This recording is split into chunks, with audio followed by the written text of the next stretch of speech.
As Georgie introduced me, my name is Higiro, and I'm very pleased to be hosting this panel. This will be a very short one, I promise, before we head off to our break. And so maybe before I start, I'll just introduce my panelists and call them up.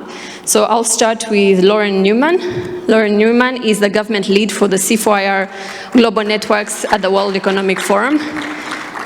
Loren is from California, and he worked for President Obama's 2008 campaign and took that fascination with tech and policy all the way to policy roles with Google and Alibaba. And he currently is helping grow a network of 15 C4IR centers with the World Economic Forum, including managing the forum's relationship with the C4IR center here in Kigali. Thank you, Loren, for joining us. And up next is Alain Ndayishimiye. Alain has already been, you've seen him on the stage already. He's the project lead for AI and machine learning at the Center for Fourth Industrial Revolution. I think his background was spoken on a bit earlier, and so maybe to also make up for time, I will just jump straight into this panel. This panel is going to be talking about a report that the C4IR Rwanda and the World Economic Forum are launching today, and this report is called the Chatbots RESET Framework, Rwanda AI Triage Pilot. Now, if I make reference back to what Georgie said to us in the morning, that he will charge us for making all these very fancy terminologies, and so I'll start with that with you, Loren, and ask you to please help us understand the background of this project and also set stage by explaining for us, what does reset mean? When I read this at first, I also asked myself, what does reset mean? What does triage mean? And yes. Sure. No, thank you, Alice. And just first of all, thank you for having me. I think it's a great honor, and I think today has been a testament to the strength and sort of the work that the C4IR Center has done so far. And also, I'm curious, George, as to how much money we'll have collected by the end of the day. And also to capitalize on one of your promises from earlier, I don't know if I've seen a single student raise their hand to demonstrate that you don't understand something. So if we could bring that back for this panel, if you don't understand something, raise a hand. So just get those muscles warmed up. We want to see a lot of hand raising. But to your question, Alice, I think the idea around a reset really kind of came from the COVID pandemic, and really realizing that as you know, the infrastructures of healthcare systems around the world were stressed and strained, and you know, I think governments and administrators were really forced to reevaluate assumptions and really, you know, look at how they could potentially do things differently. And I think that's really the impetus behind this reset, is to say, you know, what are all the different ways we could reset healthcare and the relationship that people have with the healthcare providers, and certainly in this case, it's about chatbots. So to kind of break this down, I mean, a chatbot is essentially like an artificial intelligence sort of pseudo person, you know, like really, you know, an artificial intelligence that lives inside a computer that can answer your questions as if it were a human, or remind you of things as if it were a human. So this takes many different forms, even within healthcare.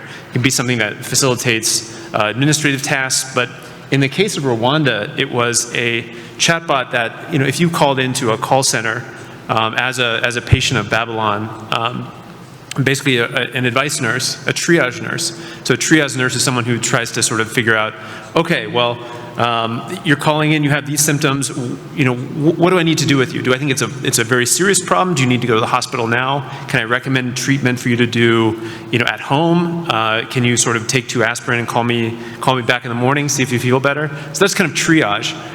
And the AI chatbot in this case was saying, to nurses, so nurses would input into the program. They'd say, okay, the patient has tingling in their left arm and pain in their chest, and the chatbot would say, this patient might be having a heart attack, please send them to the hospital. Or they would also remind them to check for certain symptoms or other things. So that's kind of the idea behind a chatbot reset, before I ramble on too long. All right. Yeah. Thank you very much, Loren. So in other words, triage is basically medical consultation? Yeah, it's sort of saying, okay, high priority, you need to go to the hospital right now. Okay. Middle, low priority. So All sort right. of, yeah, figuring out where people fit in. Fantastic. Thank you very much. I hope that this makes sense and sets the stage for the conversation ahead. And so now, Alain, I'll come to you and ask you, why did the Center for Fourth Industrial Revolution in Rwanda choose to pilot or start with AI chatbots? And why healthcare? Why didn't you start maybe with mobility? Why didn't you start with education? Why healthcare? Thank you. Maybe to start, let me just set context. In 2015, the UN General Assembly, head of states made a pledge to achieve universal health care by 2030 as part of the 17 Sustainable Development Goals. As of today, about a third of these goals have been completed, and healthcare has proved to be challenging. Although earlier in the morning, the lady from Babo had mentioned that Rwanda is at a good start, given that we are at 80% coverage, but the rest of the world is still struggling, especially if we're talking about the pressures that the COVID pandemic has exposed in terms of the weaknesses and inefficiencies within the healthcare system. This has also pointed out to the need of having leveraging technologies such as artificial intelligence and other data-driven technologies to address some of these challenges. So AI can prove to be a tool that can enable us to have what we call quality care, but also it also exposes some risks opposed to the benefits, such as the safety to the patient, health equity, data security, as we mentioned, if we're talking about data, as these technologies run on data. So against this backdrop, last year, starting from January to April, the World Economic Forum, through the Center for the Fourth Industrial Revolution, partnered with Babo Health Rwanda that presented earlier this morning to pilot the Chatbots RESET framework in the context of really understanding what it means within the Rwandan context. Maybe for the sake of this panel, the framework consists of about, I'll say, 10 principles with actions related to them, and each principle is directed towards either the developer of the application, the medical practitioner, as well as the regulator to implement. So we have safety, efficacy, data protection, human agency, accountability, transparency, fairness, explainability, integrity, and inclusiveness. For the purpose of the Babo chatbot pilot, they chose safety, transparency, and accountability as part of the pilot to support the implementation of their AI triage-enabled call centers. The framework, again, focuses on three stakeholders that include technology developers, healthcare providers, as well as the government regulators. Thank you. Great, thank you very much. I think this helps us to understand, even as we reset, what kind of principles to follow, and I'm glad that you've touched on it. And some of these principles are safety and transparency, which has been touched on since morning. We've had everything from data, from policy, from developing talent pools that can leverage these technologies. So thank you, Alain, for responding to that. So Loren, I'll come back to you and ask, given what you've said and shared with us so far, what does this framework, or the results of this framework, what does this mean for the future of healthcare? Thanks, Alice. I think actually, if you're interested in this report, we may have a QR code that we can display up here that you'd be able to scan with your phone and really go into detail in a bit of what Alain was describing. But to your question, I think the future of healthcare really, I think, is about figuring out ways to make the limited resources that we have, especially in times of pandemic, more efficient over the long term. And this morning we talked about, really, ideally you would have 1,000 doctors, or 1,000 people per one doctor. And in across Africa, you have 5,000 people per one doctor. And to put a finer point on it, here in Rwanda, I think there are 13 radiologists for about 13 million people. And so I think it's a question of course, I think a traditional answer is, we need to train more medical professionals, we need to have more resources. But in the interim, and a way to sort of make those resources go further, are programs like chatbots, where using this tool, Babylon was able to go, to scale up the number of consultations each advice nurse or each triage nurse was able to give every day, to the point where they were doing 4,000 AI-enabled consultations every day. So it's sort of saying, we recognize that there are limited resources and constraints. How can we kind of, use technology to make the most of those, to make the most efficient use of what we have? And so I think there are potentials for this both within chatbots and then all across the healthcare sector. Great. I think this is also so timely in a way that, referring to what you just said, that it helps with efficient use of resources. And I think we experienced that even with the pandemic, where we experienced quite a great strain on various economic pillars, but also healthcare especially. And so I'll move on to the next question, Alain, ask you, borrowing from the experience that you've had so far with the Center for Fourth Industrial Revolution here in Rwanda, what would you say to anyone else or any other country that's interested in implementing such a framework? What would they need to have as a foundation or as a starting point? Is it even applicable to different contexts, country contexts? Yeah, thank you. So the framework is an actionable guide with a set of principles, like mentioned, with actions, prescribed actions related to them. So if you have a scenario where you have a healthcare system that's regulated and there's an innovation around healthcare, and in this particular case we're talking about chatbot-enabled, AI-enabled chatbot settings, then this is a tool that I think anyone can pick up and leverage. I don't know if they actually put the QR up, but yeah. So for whoever is really interested, this is a tool that you can go and actually pick online and implement. Again, this tool is touching three stakeholders: the developer, the healthcare provider, as well as the regulator. For the developer, you can use it to actually start implementing responsible AI through a development journey. For the healthcare practitioner, we're talking about how do you deploy these technologies in a way that's responsible. And for the regulator, how do you start actually mitigating the risk and ensuring that everybody is protected at the end of the day? So this tool is free of charge. Anybody can pick it on. And as long as you have a scenario such as the one that's described, I think you're in a good position to benefit from it. Awesome. You heard it here first. All right. And so, Loren, if someone is unable to scan the code, where could they find this report? So this is hosted on the World Economic Forum's homepage, and so I'm sure that's something we can send out later, or it will also be linked to from the C4R Rwanda Center's homepage and social media as well. Great, thank you very much. So again, I'll ask you, how were these principles, you mentioned that there were over 10 principles in this framework. How were these principles developed, and can they be adopted to even other use cases outside of maybe healthcare? Can they be adopted in mobility, education, fintech, and the others? Yeah, of course. I mean, the big takeaway here is that the first principle is safety. And I mean, I think throughout the course of working on this project and reading about it, I mean, can you imagine, the gravity of the data and the outcomes that are being considered here as you're diagnosing people using technology, and I think the implications if you get that wrong. And so I think, by and large, the first principle had to be safety, and that was something that really carried through in this report, because I think, a big component of this is building trust and building a foundation that you could then kind of extrapolate and create more robust tools on top of.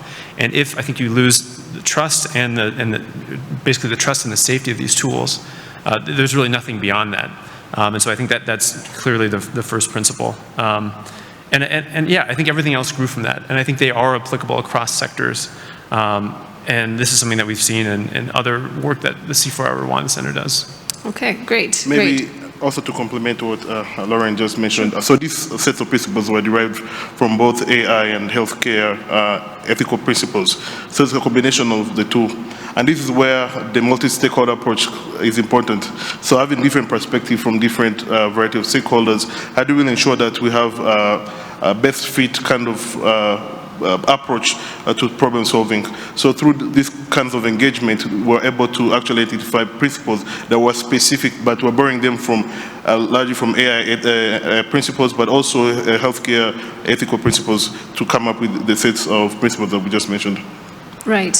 So Honorable Minister Paula alluded to this as well earlier this morning, and Crystal as well, that that this relationship between the government of Rwanda and the World Economic Forum has been one that's very fruitful, and I think this is one of the practical examples that we can share with you. One, the tool is free, it's freely available, it's practical, and it can also be applied to different use cases, can be contextualized to different countries, and I think this is quite some value add to the activities of the forum. And so Alain, how does this fit into the broader work and activities of the center at the center in Rwanda? Thank you. This goes back to what Crystal mentioned in the morning. So the mission of the center is to identify gaps within policy and regulatory environments, just to really understand what's going on, what are the challenges, and prescribing a set of policy and governance frameworks that really advance these technologies. So this is where we come in. We partner with different stakeholders to really identify what's going on, identify the challenges, and also look at the path for success for a lot of these challenges that we mentioned throughout the day. So the mission again is to co-design, redefine or test a lot of these governance protocols and ensure that things are in the benefit of the people. Fantastic. Thank you very much. So Loren, if I could come back to you, what does this framework and the results that it has presented mean for technology governance in the wider scheme of things? Sure. I think one of the best takeaways from this is sort of, it proves a model of developing rules around technology. And this is something that the center in Rwanda has been such a pioneer in, is saying, I think all around the world, technology is improving and changing at such an incredible rate that the way that governments traditionally regulate isn't working anymore. And they need to use new methodology, like having a pilot and like applying these frameworks that are co-developed with industry and co-developed with other people who are interested. And so it's this co-designing and this community-based multi-stakeholder model that I think worked so well in the Rwanda drones case that was mentioned this morning a few times. Also through this case, and then even in the draft data policy that we've heard a lot about. I think it's this model of agile governance, a model of thinking, how, can we improve the method by which we make laws? Ultimately, I think that has a huge implication both for tech governance, but also for how governments perform their regulatory duties in general. I think there are incredible innovations in this space, and Rwanda is a great frame of that. Great, thank you very much. So I think for any government that's pursuant of innovations and innovation-led development, not being agile in terms of governance would also be a killer to whatever activities that government is pursuing. And so maybe as I come towards the end, my other question to the both of you, you can take it on if you may. How does regulation, when we talk about regulatory uncertainty, how does regulation like this affect entrepreneurs and investors? Maybe let's even talk about just in the context of Rwanda. Oh, thank you. Maybe to answer this question, I'll give you an example of how regulation like this really affects. So I don't know if anybody's familiar with the startup company Insightive.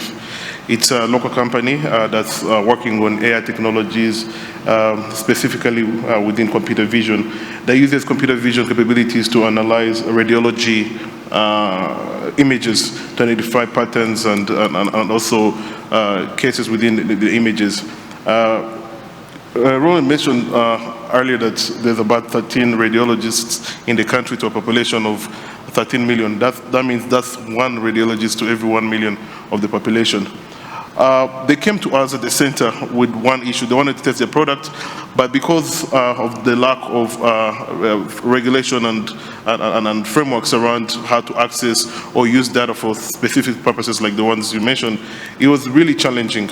So having regulation and frameworks that put in place through these kinds of interaction really unlock a lot of these potentials for young innovators to succeed. So we're working with Odas and his team to really understand a framework of data sharing within industry, specifically within healthcare, to really understand what does it mean to exchange health data, specifically in his case, images for the purpose of research and development. Thank you. Yeah, and just to build on that, I mean, put yourself in the shoes of the Odas from inside of, or the Odas we just heard from, and you've spent all this time and the resources to build whether it's a predictive AI model or other technology, just to have government regulators step in and say, actually, we changed our minds, or we've decided to create a rule where there wasn't one, and now everything you're doing or everything that you've built is illegal. So start again from scratch. And that's something that doesn't inspire, the confidence of investors or the confidence of entrepreneurs who are trying to decide where should I build the next great thing. And I think that's really what Rwanda has shown, is that when you can provide that certainty and say, hey, we have very clear rules. There is very little risk of us changing our mind and kind of outmoding the thing that you've built. So come here. And that I think helps attract talent and investment to Rwanda, and that ultimately is a good thing. And amazing. This is really makes me want to say that the future is becoming even more promising for innovators in our ecosystem here in Rwanda. And I think this really cements the efforts and the commitment of the government of Rwanda to really become the leading technology hub or innovation hub, as well as a proof of concept hub. So as we close, gentlemen, what key insights or what nuggets would you want our audience here to walk away with that you came up with from this report? Alain, maybe let me start with you. Okay. So one thing I think everybody should walk away with is that improving healthcare delivery necessitates a purposeful focus on a timely, equitable, integrated, and efficient care that is effective, safe, and people-centered. And the only way to achieve this is through pilots such as the ones we had. How do we start testing these technologies that can improve healthcare service and also the quality of care, and ensure also health equity within the sector? So technology is a tool, but it has its benefits, but as well as the risks. And then ways to really understand what it really means is to have such interactions. Again, I'll keep on repeating multi-stakeholder approaches to problem solving, and really understand what the problem is and get different perspective in trying to define a solution. So this report is a summary of what I just mentioned. It's a pilot that was initiated through a multi-stakeholder approach. We identified challenges, and then now that we have the framework, how do we validate that this framework really makes sense? So that's why we have pilots with our partners like Babo to really understand, hey, does this make sense in the context of Rwanda? What areas can we improve on? And also recommend changes within the framework. So although it's live, it's also a living document that's subjected to change as the technology changes as well. Thank you. Great, thank you. Loren? Yeah, I think just in closing, I want to underline this concept of a reset. And I mean, I think, what COVID revealed to us is that, there is ample room to re-examine all of these assumptions that have been made about the way that healthcare is delivered, the way that blood is delivered to rural trauma centers. That, I think all of these things that have been sort of questioned, especially in countries around Africa, and especially here in Rwanda. And I think that, especially to all the young people, the students here, who I think have the benefit of being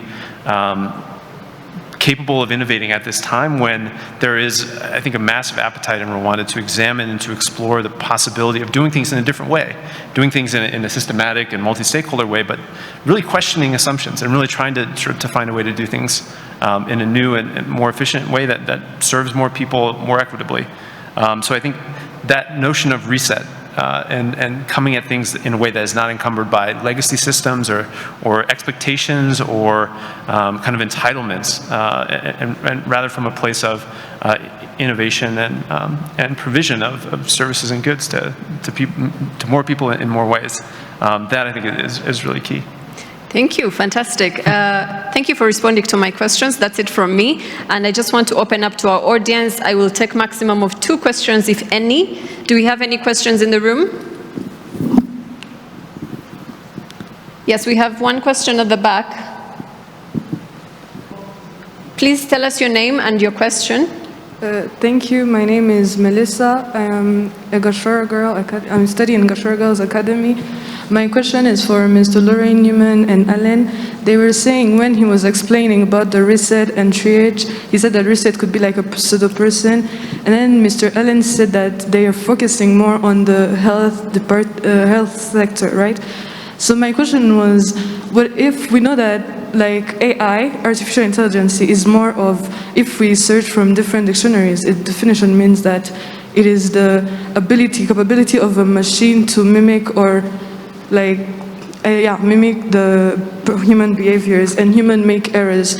How do you plan to maximize the errors made by those computers? Because sometimes I may have the symptoms of a disease, but it's not that exactly. And my second question was, when there is this video which first started, before you started the panel, they were talking about virtual reality. Can you tell us if there is any plan of virtual reality in the health sector or any other sector? Thank you. Thank you. I believe that's the only question we're taking from the audience. So maybe I'll talk on the VR and then you take on the first. All right, question. Go ahead. Yeah, so I don't know if you're familiar with virtual reality. Pretty much it's an interaction with what I would call, maybe let me use your term as a of the fake world. And so you're immersed within an artificial world that seems to be real in a sense. And how it connects with artificial intelligence is we're starting to see a lot of remote, for example, healthcare practitioners leveraging these technologies to work on patients across the distance. So there's a lot of, these technologies actually complement each other. So you have one layer, maybe VR, for example, and then on top of that, you may actually have AI embedded. So I don't know if you're familiar with the concept of the metaverse. They talked about it in that video earlier. So having, say, an augmented reality setup, how do you really start understanding the physical world around you when you're immersed in that? So artificial intelligence can be used to actually start building the metaverse itself. It can be used to identify objects within the environment. It can also be used as sensors within the environment to actually alert you when things in the real world are not going right. Earlier we were making jokes with the gentleman we had lunch with. What happens if you're immersed in, say, VR and your house catches fire and you're not aware of it? So those are the things that we at the center are looking at. How do we start thinking about these technologies, the implications, and also start thinking about mitigating the risks involved with these technologies? I don't know if that answers your question, but yeah, thanks. Thank you. Thank you for your question, Melissa. And it's a very astute one about, the risks of AI. And going back to the earlier point, what happened if someone was misdiagnosed and, and you went back to the AI and said, well, why did you misdiagnose? Oftentimes AI can't tell you. And so I think it's very important to have, human checks or sort of safeguards against sort of machine misdiagnosis. And if you go back to this report that we linked to, there are sort of extensive protocols that Babylon and the group designed to say, okay, here was the diagnosis, but it was checked by these doctors, and we think, in certain cases, we think that it was wrong, and that sort of allowed them to adjust some of the assumptions that the machine was making, and then to change it later. But that's absolutely one of the key kind of questions of, how do we minimize the machine-making errors? And really the only way to do that is to continually check, and especially in these early demos or trials of the framework, you really have to have that level of oversight where there's a doctor and a nurse oftentimes who can say, hey, I don't think this diagnosis makes sense. Let's flag this. We can send it back to the developers who can then sort of look at the inputs and sort of figure out where the error was made. Because ultimately it's going to take a long time and a lot more data than we have currently to create an AI that 100% without a reasonable doubt is making the right choice every time. But it's also important that we use these AIs and that we cooperate with them because it helps to train the model.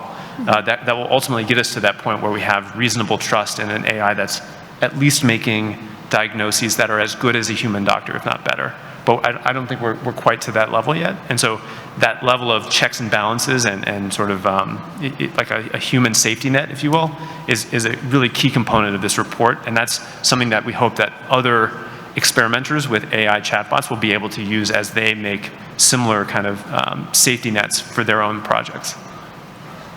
Thank you very much, gentlemen. So I think we are out of time. Unfortunately, we're not able to take any more questions. But thank you so much for sharing more insights on this report. I believe that AI has had a large dystopian annotation to it, or different dystopian views to it. But with all the conversations we've had today, and hopefully with what we've just shared with you here, and the report that I think the QR code is still being projected, or you can go to find the report at the World Economic Forum website, and hopefully this helps to break down these misconceptions and also share more helpful insights on how to use AI and the right frameworks that we can use, or ethical frameworks that we can operate it in, especially within the healthcare environment. Thank you very much, gentlemen. Our audience, thank you for having us, and thank you for your attention. Thanks, Alice.